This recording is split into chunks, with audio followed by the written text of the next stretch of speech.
J'ai encore envie de prier parce qu'on va écouter la parole de Dieu. Seigneur notre Dieu, merci encore une fois pour ce merveilleux livre de l'Apocalypse. Tu nous l'as donné, tu l'as donné à tous les saints, de tous les siècles, après cette révélation, pour nous encourager, pour nous préparer aussi.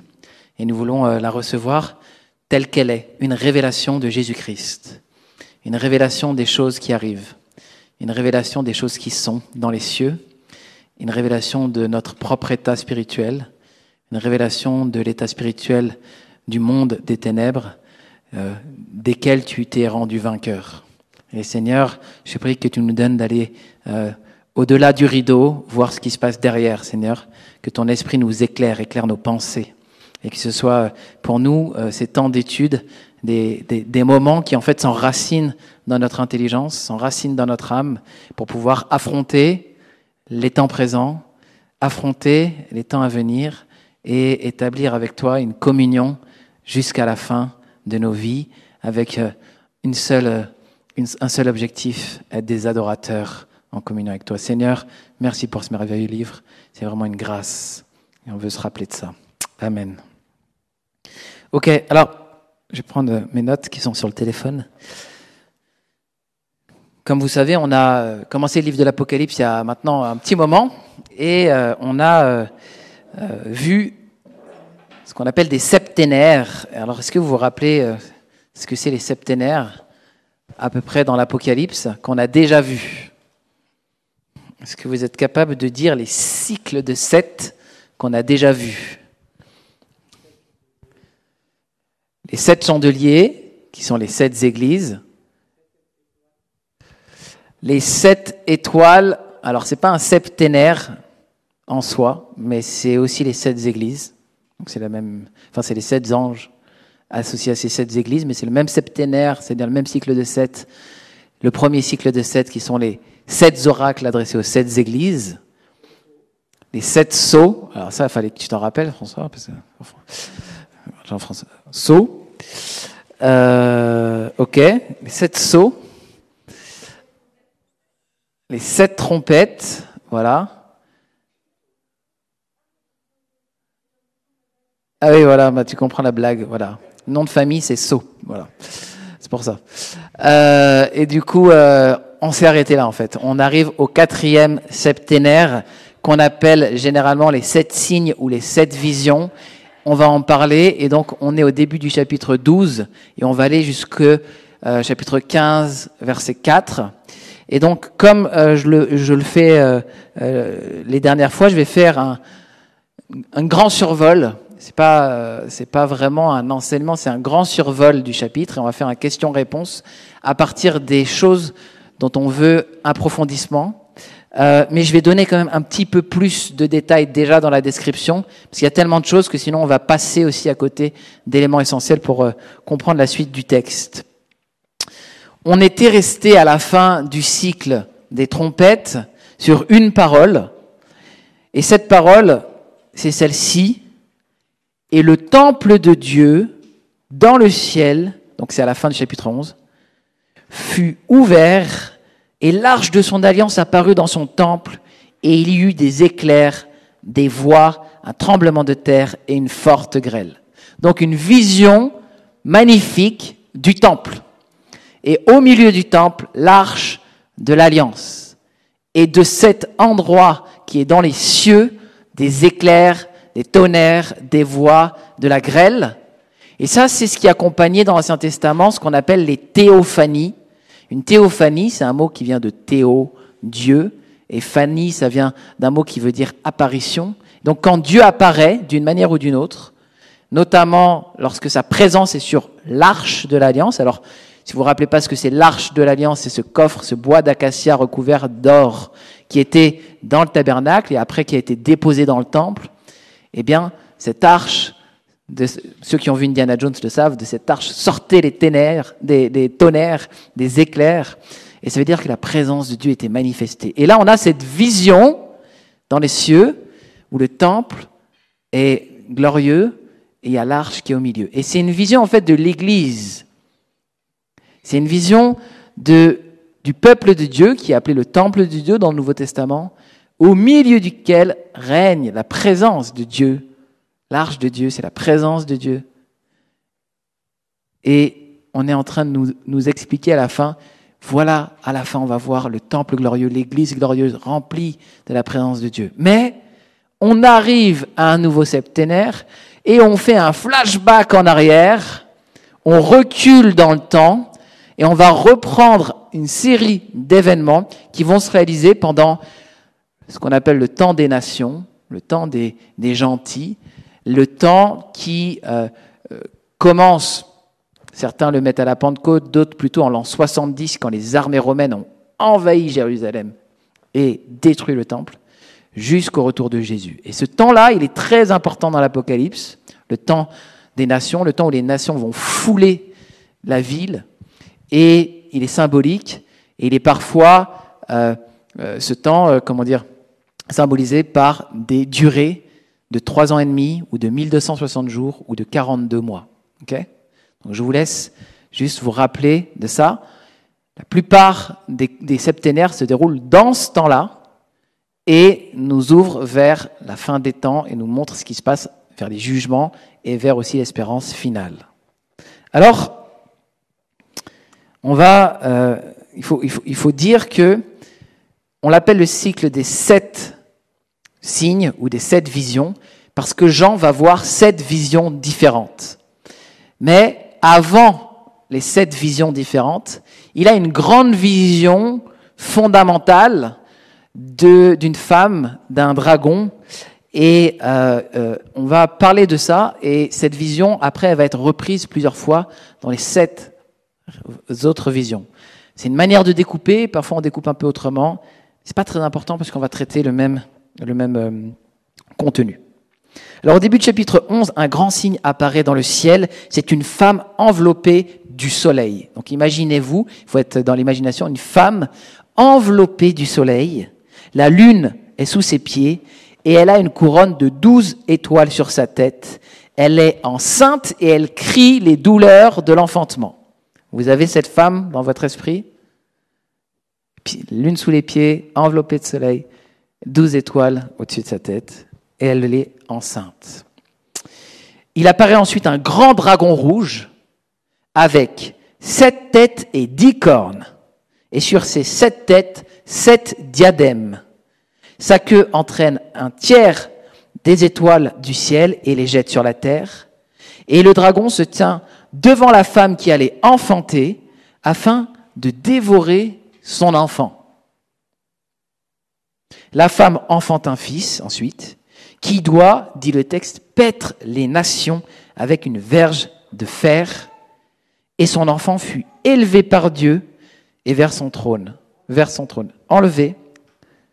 Élevé par Dieu vers son trône. Et la femme s'enfuit dans le désert, dans un endroit préparé par Dieu, afin qu'elle lui fût nourrie pendant 1260 jours. Ok ? La femme, le dragon rouge, 7 têtes, 10 cornes, des diadèmes. Vous avez toute la scène en tête ? Alors toute cette section nous parle donc de cette femme, et cette femme, elle est souvent interprétée comme étant le peuple de Dieu lui-même. Plus précisément, le peuple de Dieu sous l'ancienne alliance, qui après l'accouchement devient le peuple de Dieu sous la nouvelle alliance. Pourquoi ? Vous vous rappelez de cette vision que Joseph a eue, le soleil et la lune et les étoiles qui devaient se prosterner devant lui. Donc Joseph dit ça à son père Jacob. J'ai vu le soleil, la lune et les étoiles se prosterner devant moi. Le soleil, ça représentait son père, la lune, ça représentait sa mère, et les étoiles, ça représentait ses frères. Et ici, c'est assez intéressant, on a cette femme avec les 12 étoiles au-dessus de sa tête, et beaucoup pensent que c'est une représentation du peuple de Dieu en référence aux 12 fils de Jacob, c'est-à-dire les 12 tribus d'Israël, enveloppés du soleil. Donc, vous savez que Jacob, c'est Israël, et donc il y a quelque chose d'une sorte de... Cette femme est représentée par Jacob lui-même, le soleil. Et je n'ai pas d'interprétation précise de pourquoi la lune est sous les pieds, mais c'est certainement quelque chose qui porte et qui supporte la femme. Et donc cette femme va accoucher d'un fils. Ce fils doit paître les nations. C'est ce qui est dit du Messie. C'est ce qui est dit de Jésus à d'autres moments. Il devait paître les nations avec un sceptre de fer. Et donc, paître les nations, c'est avoir un troupeau et diriger les nations avec un sceptre de fer, avec une fermeté. Et donc, elle doit accoucher, enfanter. Et le dragon rouge représente, à votre avis, diable, Satan. La couleur lui va bien, couleur du sang, couleur du danger, etc. 7 têtes, 10 cornes. Les têtes représentent souvent l'autorité politique et les cornes, la puissance. Les têtes, ça peut représenter les royaumes. Et les cornes, chez les prophètes, souvent la puissance qui défonce tout. Les diadèmes, la royauté. Et on a certainement ici, dans ce dragon, quelque chose qui représente, en fait, enfin, on verra plutôt avec la bête qui lui ressemble, mais le règne absolu de celui qui est le prince de ce monde et qui propose même à Jésus, si tu veux que je te donne les royaumes de la terre, prosterne-toi devant moi. Et donc on a ce grand dragon, il est appelé un peu plus tard dans le texte le serpent, et donc on sait que c'est Satan. Et c'est très intéressant parce que la femme, le fils va être élevé vers Dieu et son trône. Ça représente certainement l'élévation de Jésus au ciel à la Pentecôte. Et ce dragon qui veut dévorer la femme nous fait forcément penser à Hérode qui voulait tuer les enfants nouveau-nés, au moment où Jésus est né, pour justement mettre à mort le Messie. C'est une voie d'interprétation, cette mise à mort des nouveau-nés pour mettre à mort le Messie. Vous voyez à peu près l'interprétation générale que je vous propose. Vous avez le droit, encore une fois, de ne pas être d'accord avec ça, mais c'est une interprétation classique que je dépeins ici. Il y a un tiers, alors est-ce que je l'ai déjà lu? Le grand dragon, voilà, c'est le diable. Et il y a un tiers des étoiles qui vont tomber du ciel. Le texte nous dit ça. Et l'interprétation que je préfère, mais ce n'est pas la seule, c'est que quand le diable a été précipité sur terre, il a entraîné avec lui un tiers des anges, qui sont les anges déchus, et qui sont ce que l'Apocalypse appelle les anges de Satan.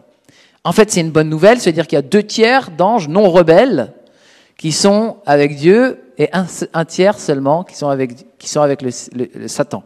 Et on va tout de suite voir d'ailleurs qu'ils sont en plus faible nombre, en tout cas en moins de puissance, puisque dès verset 10 du chapitre 11, il y a une guerre dans le ciel où Michael, l'archange, va combattre contre Satan et ses anges et ils vont gagner.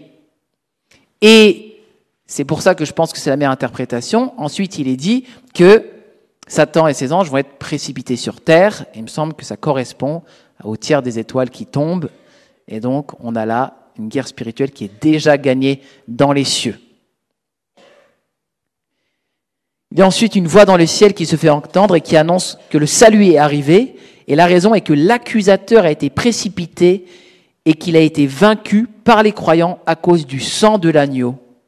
Les cieux sont appelés à se réjouir, mais la terre et la mer vont souffrir, car le diable est descendu. Et il écrit, car il sait qu'il a peu de temps. Le diable a été précipité sur terre et il a peu de temps. Et donc il va faire du mal à la terre et à la mer. Ça veut dire en fait à la terre entière. C'est la terre et la mer, ça veut dire l'ensemble de ce qui se passe dans la création en bas. Quand le dragon vit qu'il avait été précipité, il se mit à poursuivre la femme qui avait enfanté l'enfant mâle, mais la femme reçoit des ailes pour s'envoler au désert. Alors le désert, c'est à la fois un lieu de difficulté, on le voit avec Jésus qui est au désert, mais c'est aussi le lieu qui représentait l'endroit où Dieu a bâti son tabernacle. Et au désert, c'est aussi une manière de parler de la présence de Dieu au milieu des difficultés. Ce lieu saint pour son peuple. Et donc, elle est maintenant, le texte dit, loin de la face du serpent, afin d'y être nourrie. On pense forcément à la manière dont les Juifs ont été nourris au désert, les Hébreux ont été nourris au désert par la manne qui tombait du ciel. Peut-être que cette nourriture, c'est sa parole pour nous aujourd'hui, l'Église. Et elle va être loin elle va être comme protégée pendant un temps, des temps et la moitié d'un temps. C'est les fameux 3 temps et demi qu'il y a dans le livre de Daniel et qui correspond à ce temps des nations. Et donc, ça semble correspondre à toute cette période dont j'ai parlé tout à l'heure. Donc, ça coïncide en fait avec le temps des nations où l'évangile va être annoncé aussi pendant ce temps-là.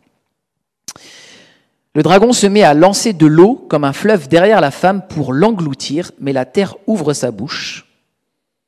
Alors oui, la terre a une bouche. La terre ouvre sa bouche et engloutit l'eau. Alors le dragon est irrité contre la femme et part faire la guerre au reste de la descendance de la femme, à ceux qui gardent les commandements de Dieu et qui ont le témoignage de Jésus.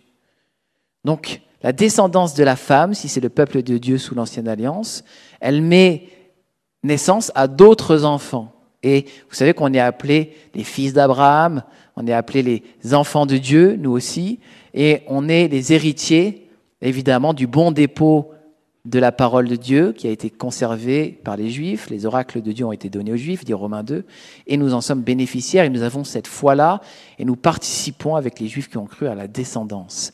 Et donc, parce qu'il n'a pas réussi à faire du mal au Fils, il va essayer de s'attaquer au reste de la descendance, nous. Ça marche ?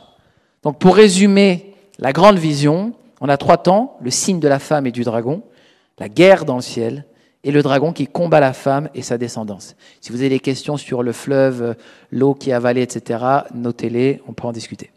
À partir du chapitre 13, commence le cycle des 7 visions qui viennent préciser des événements qui vont se dérouler pendant le cycle des sceaux et le cycle des trompettes que l'on a déjà vu. Alors je disais il y a quelques semaines, mois maintenant, au tout début de notre étude sur l'Apocalypse, qu'il faut regarder l'Apocalypse comme une galerie de tableaux. Hein. Dieu nous propose des visions, et puis on regarde ces visions comme des tableaux, on se les approprie, et je trouve que c'est bien reflété dans la louange quand Valérie a dit, dans le livre de l'Apocalypse, on a ce fleuve qui sort du temple. Il y a cette vision qu'elle a capturée, gardée, et qui nourrit notre foi, qui nous parle comme un tableau, qui produit un effet quand on le voit. Vous voyez ? Et bien là, on va voir 7 tableaux, une galerie de tableaux successifs, et je vais vous les citer. La bête qui sort de la mer, la bête qui sort de la terre, l'agneau et les 144 000, le jugement et la chute de la cité mondaine, la grande Babylone, la moisson et la vendange, les signes des 7 derniers fléaux, et les vainqueurs de la bête. Voilà les 7 tableaux qu'on va regarder rapidement. Donc au chapitre 13, Jean voit le dragon au bord de la mer. Donc imaginez, le dragon s'est posé au bord de la mer. Et là, il voit monter de la mer une bête qui avait 10 cornes et 7 têtes, et sur ses cornes 10 diadèmes, et sur ses têtes des noms de blasphème. La bête a donc 7 têtes et 10 cornes comme le dragon. La bête lui ressemble, hein ? Ces têtes et ces cornes ont une signification. Alors les cornes, la force, la puissance destructrice. Les têtes représentent l'autorité, notamment l'autorité politique, les royaumes. Et, si vous voulez, la bête est une image des pouvoirs royaux et politiques mauvais, certainement de portée mondiale parce qu'ils vont faire mal à la terre et à la mer, et donc qui vont être, pour là, le coup, concentrés dans une seule bête qui monte de la mer. Elle est comme la création du dragon, qui est le prince de ce monde. Elle ressemble au dragon, elle est la bête hideuse du diable.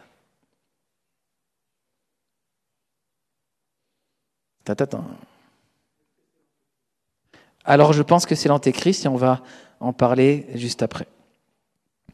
Jean dit que la bête qu'il voyait était semblable à un léopard. Ses pieds étaient comme ceux d'un ours, sa gueule comme une gueule de lion. Et ça, ce sont des descriptions qui reprennent une vision dans Daniel 7 que Daniel a vue. Il a vu 4 bêtes.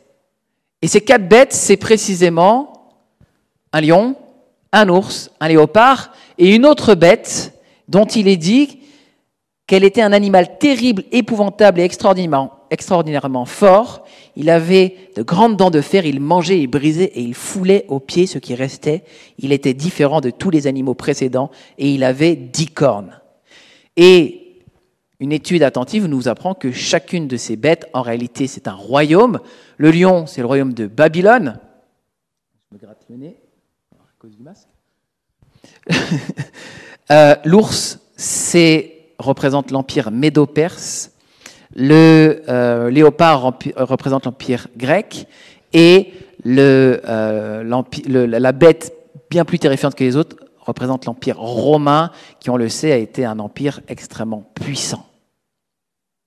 Et donc, ces bêtes-là, elles sont toutes concentrées en une seule bête maintenant, qui a des morceaux d'ours, de léopard, de lion. Elle est hideuse. Elle concentre la puissance des pouvoirs impériaux du passé qui avaient opprimé Israël. Et c'est cette bête-là qui va faire la guerre aux saints. Donc c'est une puissance politique extrêmement mondiale qui est contre Christ et l'Église. Alors voilà, je crois du coup, comme beaucoup de commentateurs, qu'il s'agit ici de l'Antéchrist. Elle reçoit sa puissance du diable comme le Christ reçoit sa puissance du Père, selon une imitation diabolique. Et je pense que cet Antéchrist va concentrer, comme je disais, toute la puissance politique qu'avait l'Ancien Royaume. Et si vous regardez dans les commentaires comme celui de Sylvain Romerowski, qui est très intéressant, il y a beaucoup de ressemblances entre le Christ et cette bête. Le propre de l'Antéchrist, c'est d'être un faux Christ. Et donc, notamment, j'en prends un pour vous expliquer le principe. Cette bête veut régner sur tous les peuples, toutes les nations, toutes les langues, et Christ doit régner sur tout peuple, toute nation, toute langue, notamment en référence à une vision dans Daniel 7, 14, du Fils de l'homme qui va régner de manière universelle et qui est une vision de Jésus. Alors, je continue. J'en dis au verset 3 du chapitre suivant, « Et je vis l'une de ses têtes comme blessée à mort, mais sa blessure mortelle fut guérie. » Alors là, il y a un royaume ou un roi qui meurt, et c'était une blessure mortelle, mais il est guéri. Et beaucoup pensent qu'il y a ici comme une imitation, une singerie de la mort et de la résurrection de Jésus, qui va produire une certaine admiration du monde, et qui va susciter une envie d'adoration plus forte. Et toute la terre était dans l'admiration derrière la bête. Et ils adorèrent le dragon parce qu'il avait donné l'autorité à la bête. Ils adorèrent la bête en disant « Qui est semblable à la bête et qui peut combattre contre elle ?» C'est intéressant. « Qui est semblable ?» C'est une expression qui est donnée pour Dieu en général. « Qui est semblable à notre Seigneur, à l'Éternel ?» etc. Et il lui fut donné une bouche qui proférait des paroles arrogantes et des blasphèmes, et il lui fut donné le pouvoir d'agir pendant 42 mois. C'est la même période. 42 mois. 42 mois, c'est 3 ans et demi, précisément. Et il y a évidemment un parallèle aussi avec le ministère de Jésus qui a duré 3 ans et demi. L'Antéchrist fait comme le Christ. Okay. Et elle ouvrit sa bouche pour proférer des blasphèmes contre Dieu, pour blasphémer son nom et son tabernacle et ceux qui habitent dans le ciel. Et il lui fut donné de faire la guerre aux saints et de les vaincre, et il lui fut donné autorité sur toute tribu, tout peuple, toute langue, toute nation, et tous les habitants de la terre l'adoreront. Donc là, on voit bien la domination universelle dont je vous parlais, de la bête. Ceux dont le nom n'a pas été écrit dès la fondation du monde dans le livre de vie de l'agneau qui a été immolé. Ce qui peut être rassurant pour un chrétien qui a reçu l'assurance du salut, c'est que depuis la fondation du monde, on va être épargné de cette folie d'adorer l'Antéchrist avec le reste du monde. On a donc ici la description d'une bête qui va faire la guerre pendant 42 mois, que l'on a déjà vu. On peut déduire un peu de ça que si c'est l'ensemble des 42 mois, ça peut dire deux choses. Oui, il va y avoir une concentration dans un antéchrist de tous les pouvoirs antérieurs, mais la domination antéchristique existe pendant tout le temps des nations. Et on se rappelle que l'apôtre Jean disait « Il y a déjà parmi nous plusieurs antéchrists ». Et ça s'appliquait notamment aux Juifs qui n'avaient pas cru, parce que, comme dit l'apôtre Jean, qui est antéchrist? Sinon celui qui nie que Jésus est le Christ, donc il nie qu'il est le Messie. Ça peut s'appliquer aux Juifs qui n'ont pas accepté Jésus comme Messie. Qui est antéchrist? C'est aussi celui qui nie Christ venu en chair, l'incarnation. Ça peut s'appliquer aux gnostiques de l'époque. On retrouve ça dans l'islam aujourd'hui, la négation de l'incarnation de Dieu fait homme. Donc, on a une palette de ce qu'on peut appeler des esprits d'antéchrist qui pourraient expliquer en tout cas pourquoi la bête, elle domine pas seulement tout à la fin, mais sur l'ensemble de la période.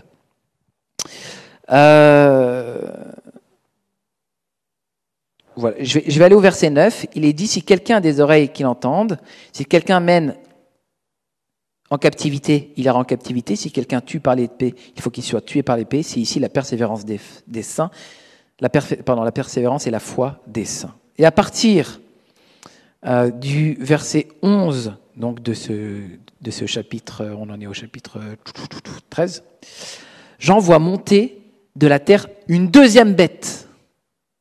Donc on avait une première bête de la mer, une deuxième bête. Donc, de la terre, une deuxième bête. La première, elle sort de la mer, et la deuxième, elle sort de la terre. Qui avait 2 cornes semblables à celles d'un agneau et qui parlait comme un dragon. Elle forme, selon moi et bien d'autres évidemment, avec la première bête et le dragon, une sorte de trio maléfique, imitation singerie de la Trinité Père, Fils et Saint-Esprit. Le dragon prenant la place du Père, la première bête la place du Fils et la troisième la place de l'Esprit Saint. Et des commentateurs notent justement des ressemblances singées, caricaturées entre cette troisième bête et l'Esprit Saint. Vous savez, l'Esprit Saint, c'est un autre consolateur que vient envoyer Jésus, lui qui est déjà appelé consolateur. Et là, on a comme une autre bête qui vient et qui a toute la force de la première bête, comme le Saint-Esprit avait toute la divinité et la puissance du Père et du Fils. Et on pourrait multiplier les exemples. Le texte dit à propos de cette deuxième bête qu'elle exerçait toute l'autorité de la première bête en sa présence. Elle faisait que la terre et ses habitants adoraient la première bête. C'est quoi le rôle du Saint-Esprit si ce n'est qu'on adore le Fils ? Dont la blessure mortelle avait été guérie. Elle opérait de grands prodiges, même jusqu'à faire descendre du feu du ciel sur la terre à la vue des hommes. Le Saint-Esprit aussi fait descendre son feu, ses flammes sur les apôtres, notamment à la Pentecôte et dans d'autres situations dans la Bible. Elle opérait de grands prodiges, alors ça je l'ai déjà dit, et elle séduisait, là où le Saint-Esprit enseigne et ne séduit pas, et elle séduisait les habitants de la terre par les prodiges qui lui étaient donnés d'opérer en présence de la bête, disant aux habitants de la terre de faire une image à la bête, qui avait la blessure de l'épée et qui vivait. Et il lui fut donné d'animer l'image de la bête, afin que l'image de la bête parlât, et qu'elle fît tout ce qui n'adorait pas l'image de la bête fussent tués. Et elle fit que tous, petits et grands, riches et pauvres, libres et esclaves, reçussent une marque sur leur main droite et sur leur front, et que personne ne put acheter ni vendre sans avoir la marque, le nom de la bête et le nombre de son nom. C'est ici la sagesse que celui qui a de l'intelligence calcule le nombre de la bête, car c'est un nombre d'hommes et son nombre est 666. Donc on a un fameux passage avec le nombre de la bête, et puis on a donc cette seconde bête. Et le but de cette seconde bête, c'est de pousser à adorer la première. Et il est dit qu'elle est dans une forme de séduction. Elle séduit. Et elle fait des miracles. Et si vous voulez, parce que on est assez sûr de l'interprétation de ce texte à cause du chapitre 16 qui nous parle de 3 protagonistes, le diable, la bête et le faux prophète. Or, ici, cette deuxième bête agit comme un faux prophète qui nous pousse à aimer l'antéchrist. Elle représente, là où la première bête plutôt représentait le pouvoir politique, elle représente une sorte de pouvoir religieux, dogmatique, hérétique, spirituel, qui nous pousse à adorer le règne physique, royal de l'antéchrist. On a donc un prophète, un faux prophète, qui nous pousse à adorer la bête, comme si ce prophète était un pantin articulé avec l'esprit de la deuxième bête au milieu d'elle. On a vu qu'il y avait une image qui était animée, qui nous pousse à adorer. Alors, il faudrait que je m'arrête et qu'on pose déjà des questions, mais on va continuer. Et puis, je ne vais rien dire sur le nombre de la bête, puisque j'imagine qu'il y aura des questions. Au chapitre 14, j'en vois la 4e vision. Je regardais, et voici l'agneau se tenait sur la montagne de Sion, et avec 844 000 personnes qui avaient son nom et le nom de son père écrit sur leur front. Donc, on avait ceux qui avaient le nom de la bête écrit sur leur front et leurs mains, et maintenant, on a ceux qui ont le nom du père et le nom, de Sion, de la cité Jérusalem, écrit sur eux. Il y a une opposition entre deux peuples, ceux qui ont la marque de la bête et ceux qui ont le sceau de Dieu sur eux, du nom de Dieu. Et j'entendis du ciel une voix, comme un bruit de grosses eaux, comme le bruit d'un grand tonnerre. Et la voix que j'entendis était comme celle de joueurs de harpe jouant de leur harpe. Ils chantent un cantique nouveau devant le trône et devant les 4 êtres vivants et les vieillards. Et personne ne pouvait apprendre le cantique, si ce n'est les 144 000 qui avaient été rachetés de la terre. On a déjà vu au chapitre 7 qui sont les 144 000.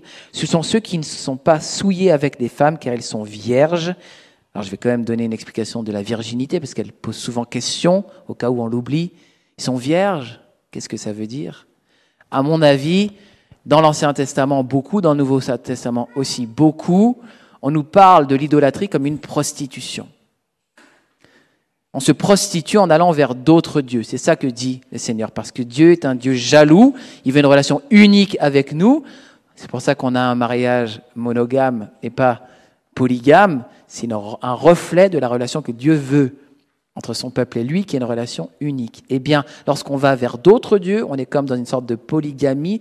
Voir une autre femme que notre femme, en fait, c'est adultère et prostitution aux yeux de Dieu. C'est pareil dans le monde spirituel, aller voir un autre Dieu, c'est une sorte de prostitution. Et il me semble que les 144 000 ne sont pas physiquement vierges, mais qui sont vierges dans ce sens où ils n'ont pas adoré d'autres dieux, et en particulier ne sont pas prosternés devant le dragon, devant la bête, mais ont gardé leur cœur en direction de l'Éternel. Et je vous rappelle qu'il me semble que les 144 000 sont une image du peuple de Dieu tout entier, symbolisé par 12 x 12, 144, qui sont les 12 tribus d'Israël et les 12 apôtres, mais qui sont l'Israël spirituel, le super Israël qui intègre les Juifs de l'Ancien Testament et le nouvel Israël, enfin, en tout cas les nouveaux membres d'Israël, que sont les non-juifs qui ont cru dans le Messie.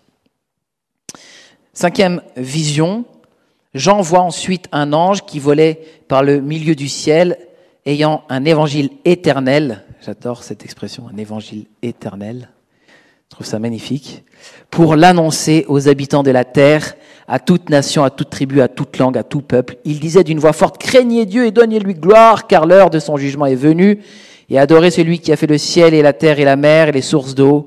Et un second ange suivit en disant, elle est tombée, Babylone la grande, qui a abreuvé toutes les nations du vin de la fureur de son impudicité.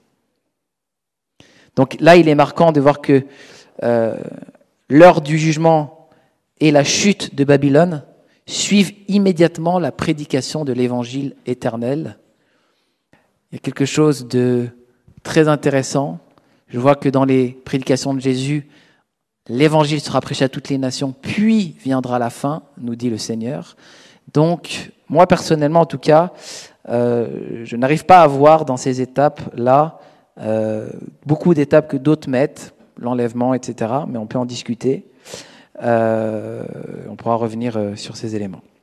Il a ensuite dit, et un troisième ange les suivit en disant d'une voix forte, « Si quelqu'un adore la bête et son image, et reçoit une marque sur son front ou sur sa main, il boira lui aussi du vin de la fureur de Dieu, versé sans mélange dans la coupe de sa colère, et il sera tourmenté dans le feu et le soufre devant les saints anges et devant l'agneau. Et la fumée de leur tourment monte au siècle des siècles, et ils n'ont de repos, ni de jour, ni de nuit, ceux qui adorent la bête et son image, et quiconque reçoit la marque de son nom. C'est ici la persévérance des saints qui gardent les commandements de Dieu et la foi en Jésus. Là, ce que j'aime et qui fait mal au monde, c'est que, et aussi à plein de chrétiens, c'est qu'en réalité, les tourments montent au siècle des siècles, il n'y a ni repos, jour et nuit. Je pense que c'est un mensonge de dire aux gens que dans la gêne, on ne souffre plus, qu'une fois qu'on est jeté dans le feu, il n'y a plus rien, qu'on est annihilé, comme les témoins de Jéhovah disent, on disparaît. Non, il est parlé de tourments éternels, parce que oui, c'est un tourment éternel que d'être sous le châtiment de Dieu sans bénéficier de sa joie éternelle, du salut éternel, comme de vrais adorateurs. Ça va être une peine éternelle. Et Dieu nous a donné une âme, et cette âme, elle ne s'arrête pas. Elle est faite pour profiter du Seigneur pour l'éternité, et c'est la pire des peines pour une âme que d'être ailleurs que dans la présence de Dieu, enfin sa présence bénissante, parce que l'enfer, c'est pas le lieu où le diable joue avec nous. Le diable aussi est jeté en enfer. C'est, enfin, dans la géhenne, pour être précis, c'est le lieu où Dieu exerce une autre présence qui est une présence punissante. Ok. Il faut que j'accélère, ou sinon j'arrête là, parce que c'est tellement trop qu'on ne va jamais réussir à aller au bout. Ouais. Je fais une pause là. Si vous avez des questions, on peut commencer à faire quelques questions. Je ne sais pas, il est déjà 17h30. Sachant qu'il n'y a pas grand-chose pour finir, et je pourrais vous poser des questions en groupe de vie pour la fin du chapitre avec quelques explications. Est-ce que les petits agneaux, ils ont des petites cornes. Les petites, tout petites cornes. Ouais. Alors, j'ai vu quelques interprétations, mais elles m'ont pas marqué. En tout cas, c'est pour signifier, comment dire, la ressemblance factice. Alors, peut-être que les cornes, évidemment, c'est important parce que les cornes représentent une puissance et aussi maléfique. Et donc, on insiste. Mais le faux Christ utilise des signes qui ressemblent au vrai Christ. Mais là, on insiste sur les cornes. Mais bon, voilà, c'est peut-être une manière de péjorativiser cet agneau factice. Mais si vous avez une interprétation, on est preneur. Non, ok. Ouais, c'est vrai. Mais là, en fait, il est séduisant, il se fait passer pour un agneau, il se fait passer pour... Voilà. Donc, c'est un agneau factice, cet agneau-là. Ouais. Tu as dit tout à l'heure que les 144 000, ils n'étaient pas tout à fait vierges, mais qu'ils étaient clean dans le sens où ils n'ont pas adoré de faux dieux. Et je me demandais, en fait, concrètement, par quoi ça passe l'adoration des faux dieux ? L'adoration des faux dieux, c'est tous les cultes qui ne sont pas le culte à notre Seigneur, donc tous les cultes de toutes les religions. Le New Age, dans la sorcellerie, tout ce qui te met dans une situation d'être soumis à une autorité spirituelle autre que Dieu est une prostitution spirituelle. Le seul maître, le seul Seigneur, et Jésus dit, vous n'appelez personne Père sur cette terre, car vous avez un seul Père qui est dans les cieux. Et donc il y a une situation où on est parfois en soumission à d'autres autorités spirituelles, et dans tous les cultes idolâtres, quand on va au pied des statues dans l'Empire romain, même aujourd'hui, il y a plein d'idolâtries profonde dans l'hindouisme, dans le bouddhisme, dans plein, voilà. On est en train d'adorer des faux dieux qui ne sont pas les dieux qui sont le créateur du ciel et de la terre. Et du coup, est-ce que, par exemple, l'adoration de la Vierge Marie, ça en fait partie ? Alors ça en fait partie, l'adoration, si tu parles d'adoration, on peut respecter le personnage de Marie. Moi j'ai appelé ma fille Marie, parce que j'aime beaucoup Marie. Mais en réalité, nul autre que Dieu est digne d'adoration. Nul autre que Dieu est digne d'adoration. Marie, elle est bien heureuse parce qu'elle a porté en son sein le Seigneur, mais pas parce qu'elle est une déesse, une reine divinisée. Et la divinisation de Marie est un grand péché, évidemment. Et aussi, est-ce que, par exemple, commettre un péché, ou commettre des péchés, ou même un péché récurrent, c'est une adoration pour un faux Dieu ? Un péché de quoi ? Un péché récurrent. La Bible va séparer ce qui est de l'ordre de l'idolâtrie et ce qui est de l'ordre de tout un tas de péchés, qui peut avoir un péché d'impudicité, mais parfois c'est lié.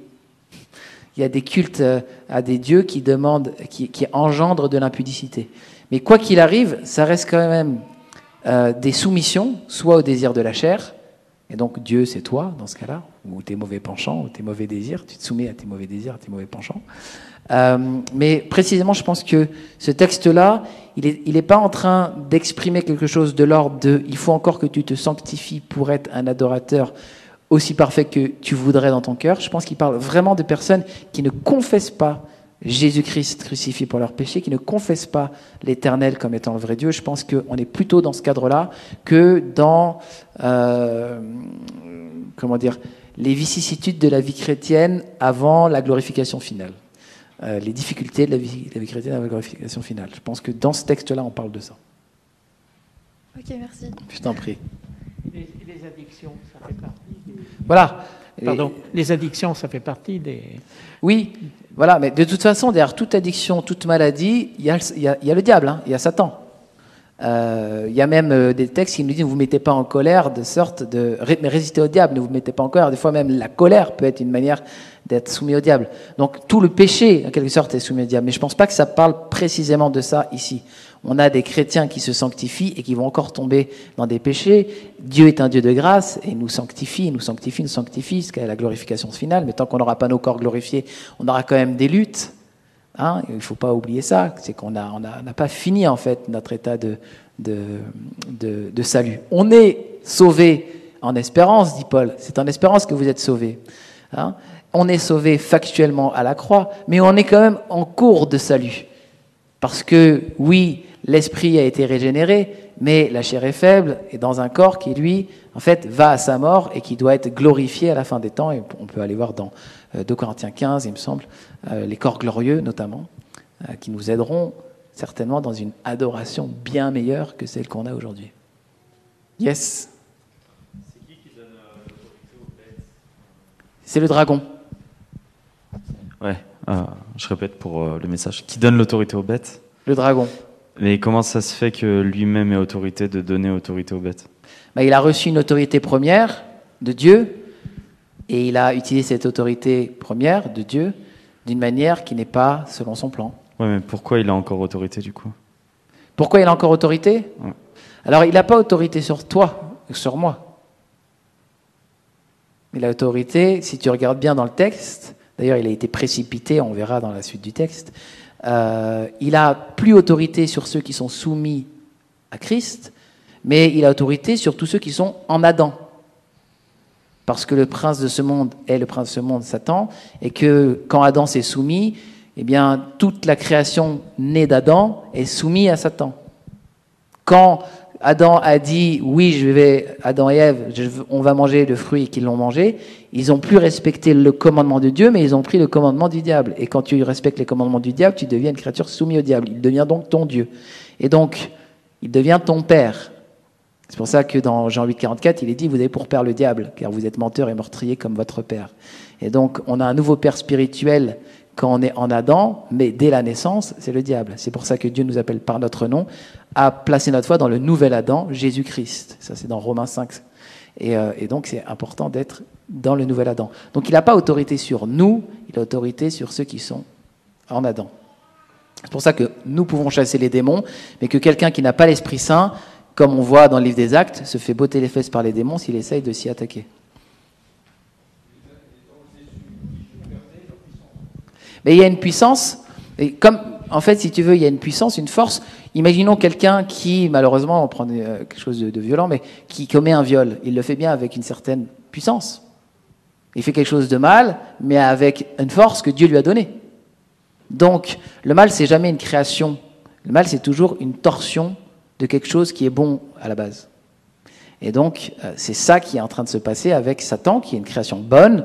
Si on croit que Ézéchiel 28, qui nous parle d'un chérubin protecteur qui est déchu, ça parle de Satan. Il est dit qu'il avait été créé glorieux, qu'il s'est enorgueilli et qu'il a été trouvé dans l'iniquité. Et donc, c'est une belle création de Dieu, mais qui n'est plus soumis à Dieu, qui s'est rebellé.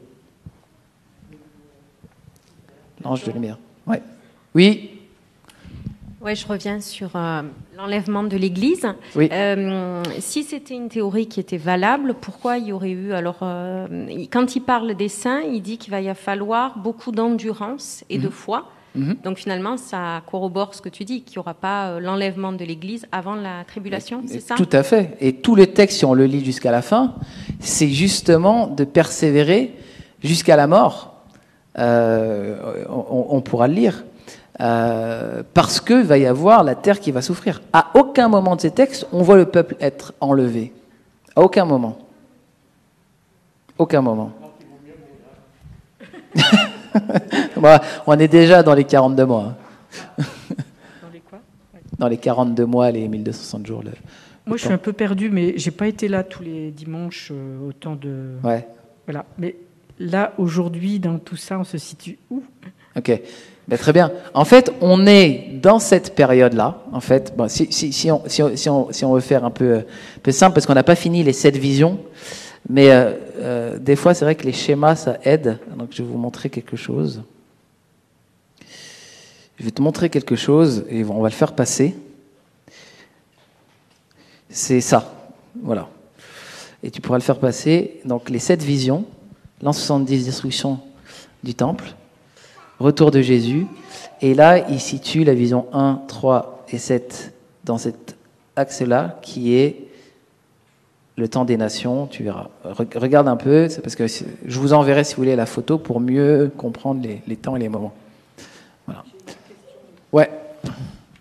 C'est assez surprenant parce que dans le chapitre 13, il est dit que c'est la bête, je crois, dont il est question, ouvre sa gueule et elle fait la guerre aux membres du peuple saint et les vainc. Elle va les vaincre. Ouais. Tu vois, par rapport à l'enlèvement. La bête, elle va faire la guerre aux membres des saints, du peuple des saints, et les vaincre. C'est pour ça que moi, j'ai du mal avec la théorie de l'enlèvement. Je crois en enlèvement. 1 Thessaloniciens 4 nous parle d'un enlèvement, mais il nous parle plutôt d'un enlèvement au retour du Christ, au retour final du Christ.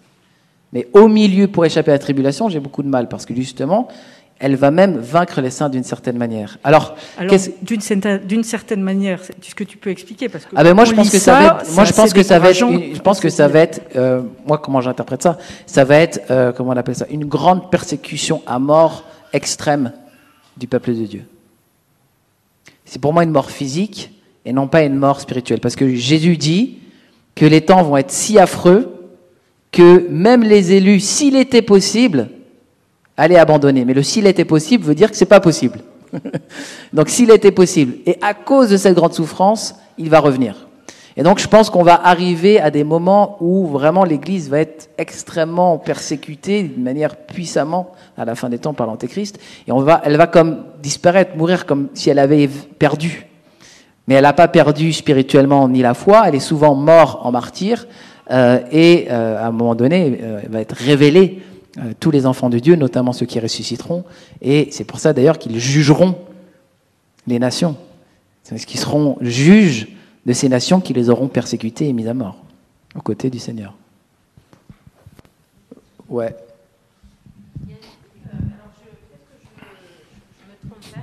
Je ne me rappelle même plus le verset, mais il me semblait qu'il y avait un passage qui disait que, pas la puissance, mais tout ce qui est mauvais dans Satan était quand même retenu parce qu'il y avait quand même le peuple de Dieu qui était encore sur terre.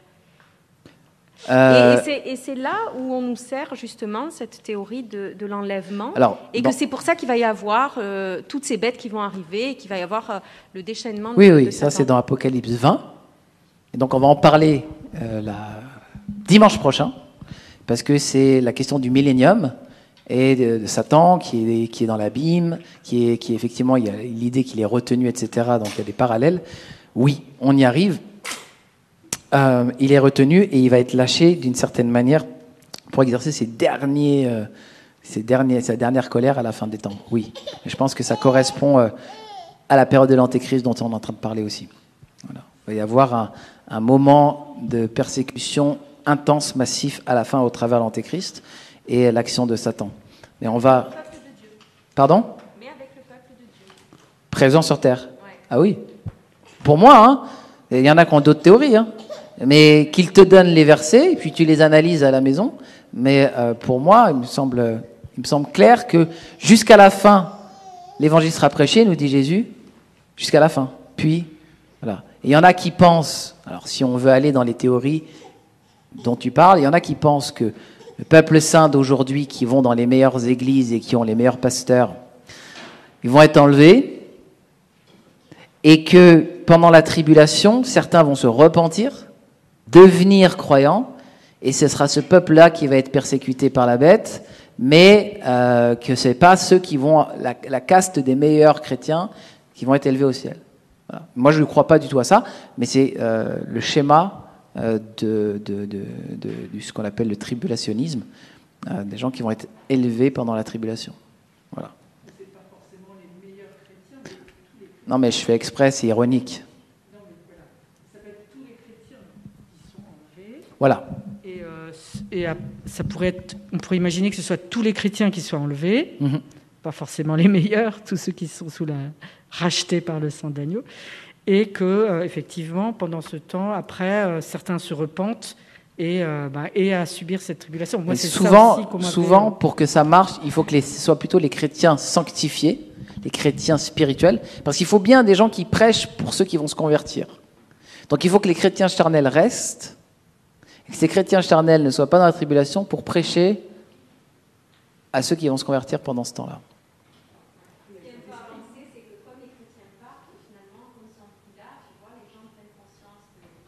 Oui, oui, tout à fait. Non, mais tout ça, c'est vrai. Ce que j'ai du mal, c'est qu'on est obligé de théoriser sur des choses qui ne sont pas dans l'écriture. C'est pas noté, tu vois. Donc, j'entends des théories, mais est-ce qu'on est en train de créer des scénarios pour répondre à des trous, ou est-ce qu'on est en train de faire ce qu'on appelle donc de l'exégèse, c'est-à-dire qu'on plaque un sens pour expliquer, ou est-ce qu'on tire réellement ce que nous dit le texte, de l'exégèse.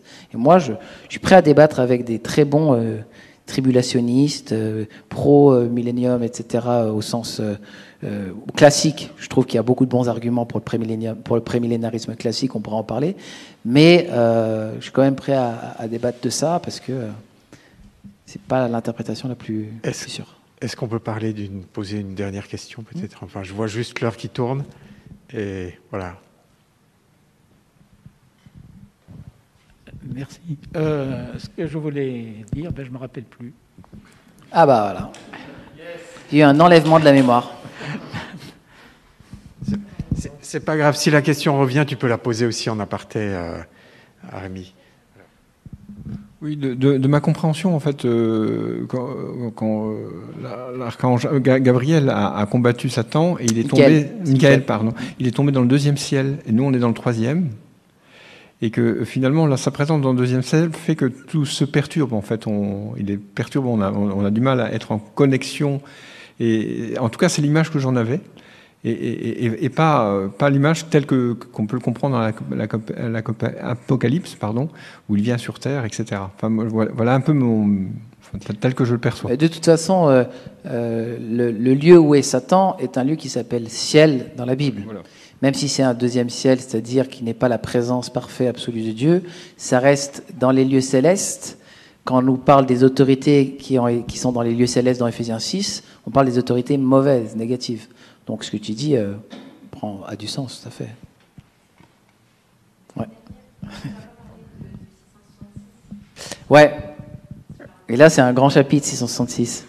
Mais 666, il y a différentes interprétations. Il y a 2 écoles. Il y a ceux qui pensent qu'il faut interpréter ce chiffre pour trouver une personne précise. Et c'est pour ça qu'ils disent c'est un chiffre d'homme. Ça veut dire c'est un chiffre qui symbolise un homme. Et il y en a qui pensent que c'est un chiffre d'homme, qui veut dire c'est un chiffre comme les hommes en donnent.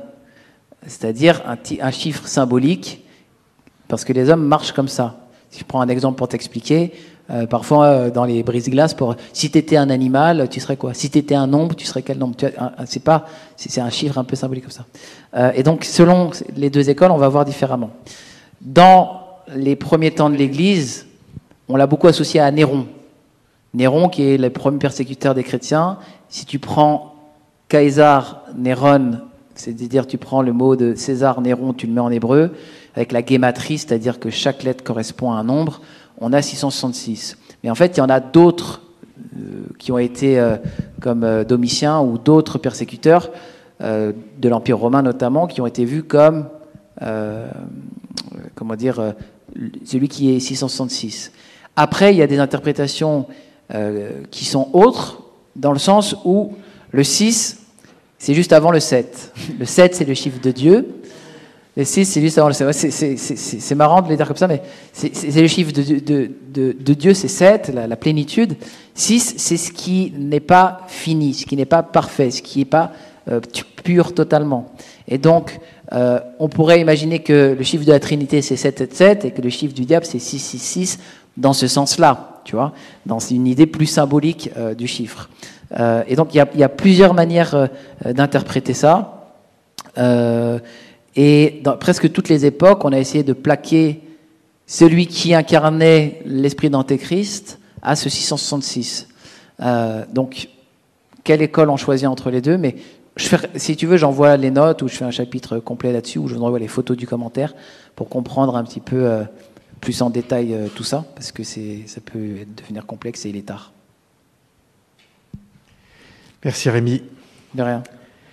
Ne cherchez plus le 666, je l'ai trouvé tout à l'heure. C'est une voiture bleue, avec en plus de ça une tête de lion dessus. C'était une Peugeot. Bon. Je l'ai vu en venant. Non, c'était une blague.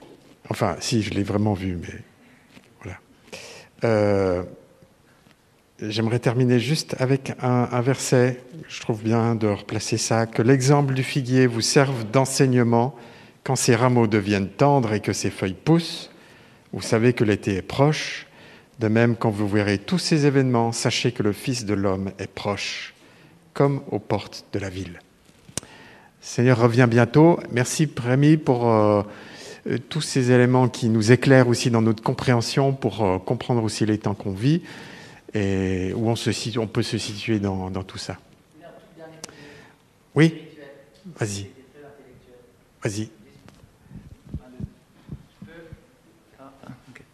Juste pour vous dire ce que moi j'ai retiré personnellement, spirituellement de ce passage, c'est le moment où il est écrit que Satan se déchaîne parce qu'il a peu de temps, et de se dire que si les chrétiens sont attaqués, c'est pas parce que Satan a plus de puissance que nous, c'est justement parce qu'il a déjà perdu et qu'il le sait. Et donc il se déchaîne dans sa défaite. Et ça nous place dans une position de victoire. Oui, je reçois des attaques, mais je suis dans la victoire et je peux dire à Satan, t'as perdu. Et voilà, et gagner sur cette pression qu'il met dans sa défaite. Et c'est quand même très puissant. Et on a 3 victoires dans le texte. On a le Christ qui ressuscite parce qu'il retourne vers Dieu et la bête n'arrive pas à le manger. Donc ça, c'est une première victoire. On a la victoire des enfants de Dieu il est écrit à cause du sang ont gagné. Et il y a la victoire des anges dans le ciel contre le diable. Donc en fait, toute la création de Dieu, hommes, anges et le Fils de Dieu lui-même ont vaincu. Et en fait, le sens puissant et profond de ce passage, il est super encourageant pour nous. On a vaincu et il ne fait que le soubresaut de ces dernières attaques. Donc n'ayons pas peur, affrontons la vie sachant qu'on a gagné et ne soyons pas effrayés par le diable. Ces choses seront bientôt finies. Voilà.